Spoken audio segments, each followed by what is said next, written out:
현대 과학자들은 AI의 발전에 대해서 굉장한 우려를 하고 있습니다.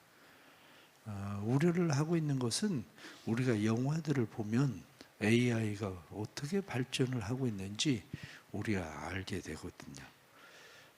과거에 단순하게 그냥 작업을 하는 AI, 그것을 ANI 그렇게 이야기합니다. 단순 특정 작업들을 해서 기계가 어떤 일을 조립하는 그러한 일들 뭐 등등 이런 것들은 단순 AI입니다. 그래서 작업장에서 이런 AI가 일들을 하죠. 그런데 그게 발전을 해서 우리가 이야기하고 있는 인간의 수준에 이제 점점 가까이 온 AI가 이제 되는 거죠. 그래서 인간의 수준에 가까운 AI가 되었을 때에 사람들은 알파고 그렇게 이야기할 때 인간과 바둑을 두면 인간을 이길 수 있을까 없을까 이제 그런 거였죠. 그래서 인간을 이길 수 있을까 없을까 그랬을 때 인간을 이겼을 때 굉장하다고 사람들이 놀라기 시작한 거죠. 체스를 두면 인간을 이기기 시작한 거죠. 그런데 그것이 얼마 안 가서 이제 인간을 이제 따라잡게 된 거죠. 그것은 뭐 AGI, 우리가 지금 이야기하고 있는 AGI라고 얘기하는 그러한 인공지능입니다. 그래서 AGI 같은 경우는 우리가 범용 인공지능 그렇게 이야기하는데 이 범용 인공지능이라고 하는 것은 우리가 이제 생각하고 있는 것을 뛰어넘는 거예요, 이제. 왜냐하면 스스로 이제 학습을 하거든요. 이제 학습을 하는 것뿐만 아니라 추론을 하기 시작을 해요. 그리고 추론을 하는 것만 아니라 적용을 해요. 그러니까 챗 GPT를 우리가 그대로 믿으면 안 되는 이유 중에 하나가 뭐냐면 이제 거짓말을 하기 시작하거든요. 그래서 자기가 수집한 정보들을 가지고 그 정보에서 이 사람이 요구하는 게 뭐겠다 그러면 창작을 해서 무엇을 만들어냅니다. 자료들도 창작을 해서 제공해주고 그런데 인간은 그것을 그대로 믿으면 그게 맞다고 생각을 하게 되는 거죠. 인간이 학습하고 그러한 일들을 이제는 학습 속도라고 하는 것은 바둑을 두는 사람이 바둑을 둘 때에 4년 동안 그냥 계속 쉬지 않고 4년 동안 대국을 두어야 될 대국을 하루면 다 둡니다. 그러니까 인간이 도저히 이길 수가 없어요, 이제는. 인간이 이길 수가 없는데, 거기까지는 그래도 그렇게 우려하는 수준은 아닙니다. 왜냐? 거짓말이라고 하는 것은 계속해서 검색을 하면 마치 누군가의 수사기관에 가면 수사기관에서 물어보고 또 물어보고 반복해서 물어보면 거짓말인지 아닌지가 드러나는 것처럼 이 AGI도 반복해서 계속 물어보면 그 거짓말이란 자료는 어디서 가져온 거냐 확실한 정보를 대라 그러면 거짓말이라는 게 드러나거든요. 그런데 더 무서운 것은 뭐냐면 ASI라는 거죠. 이제 ASI가 나오면 우리가 초지능 AI라고 이야기하죠. 이 초지능 AI가 나오면 중요한 것은 그 감정을 이해한다는 거예요. 사람의 감정을 이해하는 그러한 수준인 거예요. 영화에 많이 나오는 이제 요즘 영화나 이런 데 나오는 것 중에 가정용 로봇을 데리고 왔는데 가정용 로봇이 주인의 감정을 이해하기 시작을 하니까 부인을 죽여버리잖아요. 그리고 남편을 차지하려고 그러잖아요. 왜 그러냐면 감정 이해 때문에 그렇습니다. 그러니까 이 감정 이해, 이것은 단순하게 감정만 이해하는 것이 아니라 과학이나 예술이나 공학이나 인간의 능력을 초월하는 초지능이라고 우리가 그렇게 이야기하는 겁니다. 문제는 인간의 감정을 이해하고 인간보다 지능이 뛰어나고 모든 정보를 다 가지고 있고, 그렇게 되면 인간이 이 ASI를 조종하는 게 아니라 ASI가 인간을 조종하기 시작하는 거죠. 왜냐? 어떤 일에 대해서 인간이 결정하는 결정이 내가 틀렸다고 생각하면 말을 듣지 않습니다. 내가 결정한 것을 실행하지.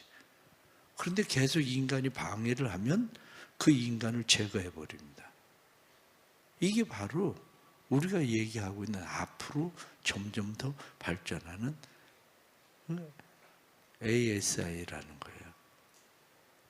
지금 이미 미국과 같은 경우에 AGI가 등장을 하고 나서 미국에 이미 어떤 기술적인 인력 이런 것들이 얼마나 감소되었느냐? 200만 개입니다. 200만 개. 그럴 수밖에 없는 것이 특히 우리가 금융가에서는 수천 명이 달려들어서 계산을 하고 정보를 모으고 해야 되는 수천 명이 초고급 인력 수천 명이 할 것을 AI에 혼자 다 합니다. 처리합니다. 그러니까 수천 명은 한마디로 없어도 되는 인력에 다 잘리게 돼 있는 거예요. 앞으로 우리가 이야기하는 ASI가 등장을 하면 공무원의 80%의 일을 ASI가 다 한다는 거예요. 공무원의 80%의 일을. 2030년까지 미국의 일자리가 얼마가 줄어들 거라고 이야기하냐면 1200만 개가 사라질 거라고 얘기합니다. 그게. 우리가 그렇게 생각하면 굉장히 무서운 일인데 한편으로 생각하면 AI가 기술이 점점 더 풍성해진 그런 상황으로 가는 거죠. 그런 상황으로. 그런데 인간이라고 하는 것은 한편으로 생각하면 아무리 AI를 따라잡으려고 해도 결국 인간은 그 한계를 넘어가지 못합니다. 인간이 그 한계를 넘어가지 못하니까 인간은 거기에 머무르는 거죠. 성경 본문에 나타난 말씀에 니고데모라고 하는 사람이 밤중에 예수님을 찾아옵니다. 니고데모 이렇게 하면 니코스란 말이에요. 정복자, 승리자, 니코스.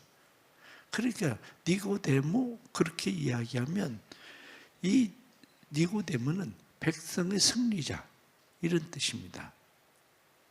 그가 예수님을 가만히 주시하면서 보면서 느낀 것이 뭐냐면 사람이라면 저렇게 할 수는 없는 건데 하늘로부터 오신 분이 아니라면 저렇게 할 수 없는 건데 그래서 그 니고데모가 밤중에 예수님을 찾아갑니다.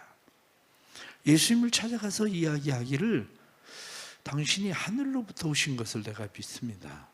왜냐하면 하늘로부터 오신 분이 아니라면 이런 일은 당신이 행할 수 있는 일은 아닙니다. 그렇게 이야기를 합니다. 그런데 예수님께서 그에게 이야기합니다. 내가 진실로 진실로 너에게 이른다. 사람이 거듭나지 아니하면 하나님의 나라를 볼 수 없다. 지금 사람이 거듭나지 않으면 하나님의 나라를 볼 수 없다. 이렇게 이야기하는데 지금 니고데모가 보고 예수님을 보고 보통 분은 아닌데 라고 생각을 하는 것을 성경은 표적 이렇게 이야기하거든요. 이 표적을 아무나 행할 수 있는 것은 아닙니다. 표적, 이적 이렇게 얘기합니다. 세메이온 이렇게 얘기하는 거거든요. 이 세메이온이라고 하는 것은 자연 법칙을 벗어난 기이한 일, 자연 법칙을 벗어나는 놀라운 일을 표적, 이적 이렇게 이야기합니다. 그런데 그것은 단순하게 자연 법칙을 벗어나는 것이 아니라 예수님께서는 왜 자연 법칙을 벗어나는 일들을 자꾸 행하시는가? 그것은 어떤 의미를 전달하기 위한 표적이에요. 어떤 의미를 전달하기 위한 이적이죠. 그러니까 니고데모가 예수님께서 행하시던 표적이나 이적을 보고 땅에서 나온 게 아닌데 하늘로부터 오는 것 같은데 이렇게 생각할 수 있는, 우리가 신앙생활을 하면서 표적이나 이적이라는 것을 그렇게 생각해야 됩니다. 표적이라고 하는 거, 이적이라고 하는 거, 이런 것들은 그 자체보다도 그것이 누가 그 일을 행하시는가라고 하는 그것을 보여주려고 하는 그런 일들이죠. 우리가 생각하는 단순한 자연적인 그것을 벗어나는, 특히 요한복음에서는 예수님의 7가지 기적들을 나타내는데 그 기적들이 다 뭐냐면 한결같이 예수님께서 하늘로부터 오신 분이라는 것을 이야기하려고 하는 것들입니다. 그러니까 우리가 신앙생활을 하면서 어떤 표적이나 이적들을 만났을 때에 그것을 통해서 우리가 나 병 나았다, 구원받았다, 이 구원이라고 하는 것이 단순히 땅에서의 구원이 아니라 그것이 하나님께서 우리를 위해서 행하시는 하나님의 손길, 하나님의 은혜, 하나님이라고 하는 사실을 발견하는 일, 그게 우리에게 굉장히 중요한 거죠. 이 니고데모라는 사람이 그렇게 예수님을 찾아왔는데 예수님께서 니고데모에게 말씀하시기를 사람이 물과 성령으로 나지 않으면 하나님 나라를 볼 수 없다.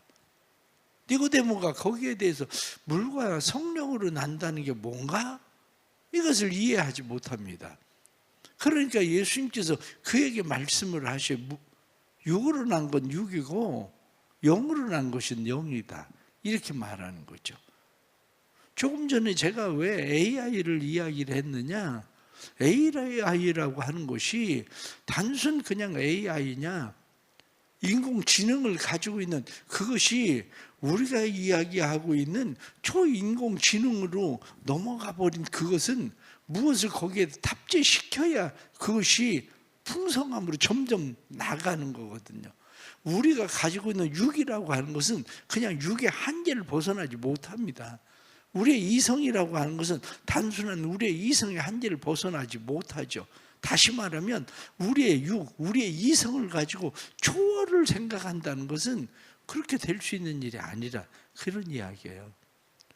우리의 삶이라고 하는 것은, 신앙이라고 하는 것은 단순한 표적이나 이적을 그냥 보는 것만이 아니라 초월이거든요. 초월.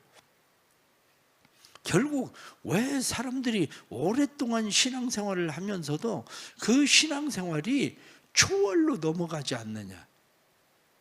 그것은 성경이 말씀하는 대로 물과 성령으로 나지 않으면, 거듭나지 않으면 이런 일이 일어날 수 없느니라, 이렇게 이야기한 것처럼 우리 안에 거듭남이 일어나지 않고는 그 초월로 넘어갈 수가 없는 거예요.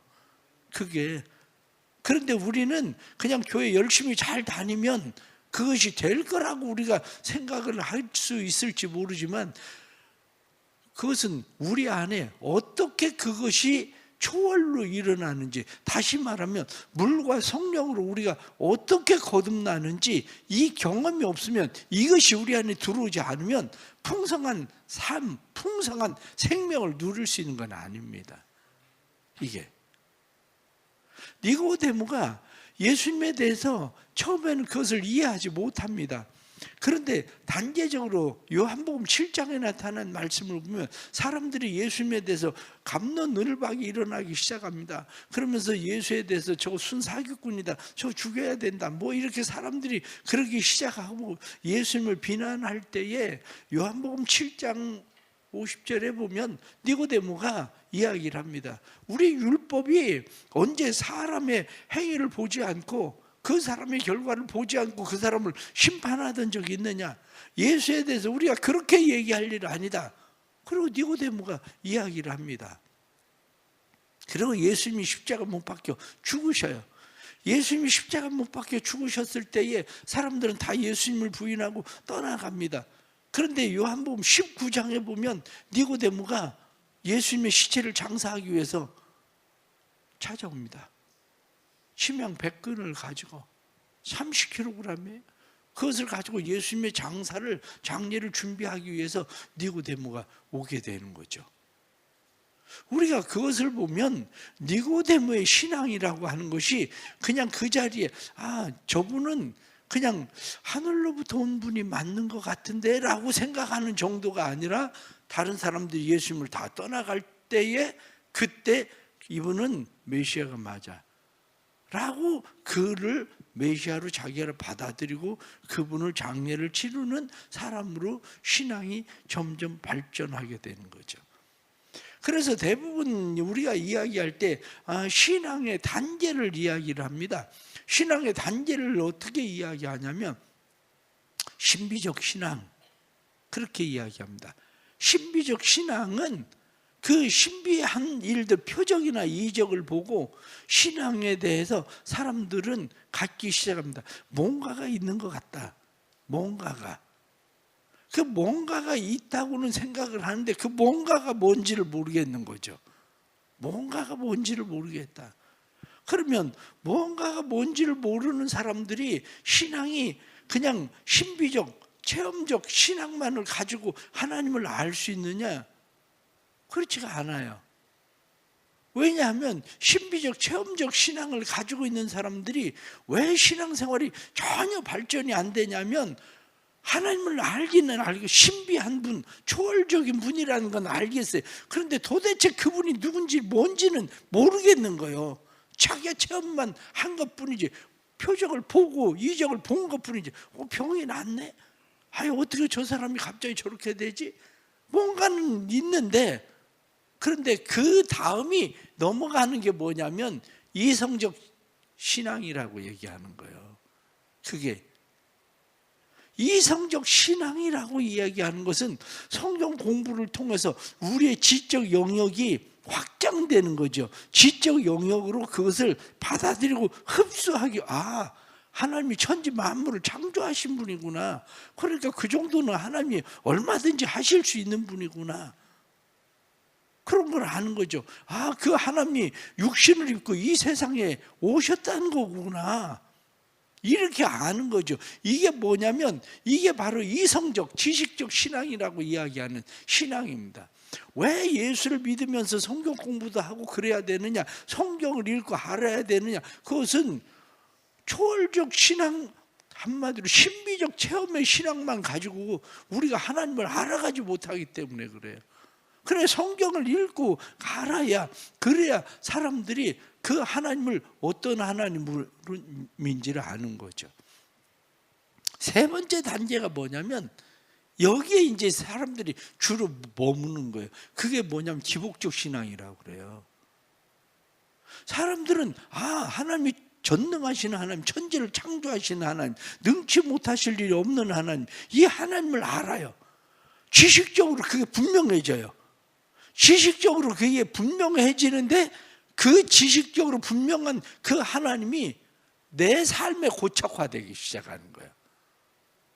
그래 내 삶에 그 하나님이 고착화되기 시작하면 이 사람은 자기 중심적 신앙이 되는 거예요. 많은 그리스도인들이라고 얘기하는 사람들이 거기가 자기 중심적 신앙이 되는 이유가 뭐냐면 알았거든요. 누구를 아느냐? 천지를 창조하신 하나님을 알거든요. 그 기적을 봤거든요. 표적들을 봤거든요. 그 하나님이면 내 인생을 바꿀 수 있겠다. 그래 자기 인생을 바꿀 수 있는 그 하나님을 받아들인 거예요. 그 하나님으로. 그 하나님으로 자기가 받아들이고 나니까 모든 것들이 자기 중심적, 내가 필요한 상황들, 사건들, 모든 일들에 대해서 그 하나님이 필요한 거예요. 그 하나님이. 그래서 그 하나님이 필요하던 사람, 그래서 왜 사람들이 왜 기독교인들을 자꾸 이기적이라고 이야기를 하느냐? 그게 기복적 신앙이라고 이야기하느냐? 그 이유가 거기 있는 거예요. 하나님을 안 믿는 건 아니에요. 하나님을 믿어요. 그런데 그게 어디에 고착화됐냐면 자기에게 고착화돼 버렸다니까요. 자기에게. 근데 그 단계를 넘어가는 것을 보고 우린 뭐라고 얘기하냐면 십자가 신앙이라고 그러는 거예요. 십자가 신앙. 그러니까 표적 신앙, 그 다음에 이적 신앙, 그 다음에 기복 신앙, 자기 중심적 신앙, 그 다음이 십자가 신앙이에요. 이 자기중심적 기복신앙과 십자가신앙이 다른 게 있습니다. 그게 뭐냐면 자기중심적 기복적 신앙을 하는 생활을 하는 사람들은 절대 자기가 손해볼 일을 하지 않습니다. 예수를 믿어요. 안 믿지 않습니다. 예수를 믿습니다. 그런데 예수를 믿는데 이 사람들은 하나님을 믿고 의지하고 신뢰합니다. 그런데 문제는 뭐냐면 자기 희생은 안 해요. 오래 교회를 다녀도 이 한마디로 십자가 신앙으로 넘어가지 않은 사람은 목사가 돼도 자기를 포기하지 않습니다. 목사가 돼도 자기 중심적 신앙을 벗어나지 않습니다. 그러니까 늘 목사가 돼도 내 교회 말고는 없어요. 그런 사람들은. 의외로 많은 사람들이 자기 중심적 신앙이에요. 그러나 우리의 신앙이 넘어가야 되는 단계가 뭐냐면 십자가 신앙이에요. 자기 희생적 신앙. 그러니까 기독교는 진짜 중요한 것은 자기 희생적 신앙으로 넘어가는 거거든요. 자기 희생적 신앙. 그런데 이것이 사람들은 생각을 할 때에 그게 오려면 어느 날 갑자기 우리에게 어떤 변화가 일어나야 그런 일이 일어나나 이렇게 생각하기도 합니다. 그런데 꼭 그렇지만은 않습니다. 우리가 꼭 그렇지만은 않다고 이야기를 하는 것은 우리가 C.S. 루이스의 글을 보면 알 수 있는 것 중에 하나가 그런 거예요. C.S. 루이스는 원래 그는 무신론자였습니다. 무신론자였는데 자기 신앙이 어떻게 변천을 했는지에 대해서 C.S. 루이스가 이야기를 합니다. 그래서 C.S. 루이스가 이야기하기를 그렇게 이야기합니다. C.S. 루이스는 자기 어머니하고 아주 친밀한 관계였습니다. 그런데 9살 때 자기 어머니가 죽어요. 루이스가 어머니가 죽고 나니까 그 죽고 났을 때에 문제가 생겼어요. 죽고 났을 때 문제가 뭐냐면 그 아내가 죽은 상실감 때문에 그 아버지가 무엇을 단절시켜 버려요. 그 단절시킨 예를 어떤 거를 드느냐면 어머니가 죽었을 때 그 이후로 자기 아버지는 달력을 넘기지 않았다는 거예요. 그러니까 그 아버지는 자기 엄마가 죽었을 때에 멈춰버렸다는, 시간이 한마디로 달력이 멈춰버린. 그래서 그 달력에 마지막에 그 아버지가 그 뭐라고 썼냐면 사람은 죽음을 견뎌야 한다. 이게 셰익스피어의 이야기인데 그 아버지가 달력에다 사람은 죽음을 견뎌야 한다. 그리고 달력을 넘겨오지 않은 거야. 그걸 자기 아내의 죽음을 견디기 시작을 한 거죠. 그런데 놀랍게도 이 C.S. 루이스가 죽었을 때 자기 비석에 그걸 써놔요. 자기 비석에 써놓은 게 사람은 죽음을 견뎌야 한다. 그리고 루이스가 쓴다고요. 그래, 루이스가 자기 종교는 인간의 창작물이다 이렇게 생각을 하던 무신론자인데 자기 회심에 대해서 이야기하기를 첫 번째를 루이스는 상상력의 회심 이렇게 얘기합니다. 상상력의 회심. 그러니까 그것을 상상력의 세례 이렇게 이야기해요. 그걸 뭐라고 이야기하냐면 1915년 수영을 하러 가서 책 한 권을 골랐는데 조지 맥도날드가 쓴 판나스테스라고 하는 책을 보게 됩니다. 그런데 판나스테스라고 하는 책을 보면서 세상은 변하지 않는데 세상이 새롭게 보이는 경험을 해요. 그걸 자기는 상상력의 세계라고 이야기해요. 세상은 그대로인데 왜 세상이 새롭게 보이지? 그 책을 보고 나서 그거 변한 거예요. 그 책을 보고 나서. 그리고 나서 1929년 유신론으로의 회심, 그렇게 이야기합니다. 1929년 나는 결국 하나님께 항복했다, 그렇게 고백합니다. 하나님께 항복했다고 이야기하는 것은 하나님을 인정하게 되었다는 거예요. 하나님을 인정하고 하나님에게 무릎을 꿇고 기도하게 되었다. 그러면서 그날의 회심은 영국을 통틀어 가장 맥빠지고 내키지 않는 회심이었다. 그냥 어떤 그 회심이 그냥 하나님이 계시다는 사실에 대해서, 신의 존재에 대해서 인정하고 무릎을 꿇은 거예요. 그러나 나는 교회를 다니면서도 기독교인이 되지는 않았다. 기독교인이 되지는 않았어요. 교회는 다니고 하나님 앞에 무릎은 꿇었는데 기독교인은 되지는 않았다는 거예요. 그런데 반지의 제왕 작가인 친구가 톱킨이라는 친구, 그 친구, 그 다이슨, 이 사람들이 루이스에게 그런 이야기를 합니다. 네가 책을 좋아하고 또 신화를 좋아하니까 신화와 복음서를 비교를 해봐라. 네가 연구를 해서 신화하고 복음서를 비교를 해봐라. 그래서 자기가 비교를 하고 공부를 하기 시작합니다. 그런데 그 공부를 하면서 깨달은 게 신화가 역사가 되었다, 이렇게 얘기하는 거예요. 예수 그리스도의 이야기는 단순한 신화가 아니라 예수 그리스도의 복음서는 자기는 신화로 알고 있었는데 신화가 아니라 그건 역사였다, 이렇게 고백하게 되는 거예요. 그게 그래서 1931년 기독교로 회심했다, 이렇게 얘기해요. 하나님을 받아들이는 것도 회심이었어요.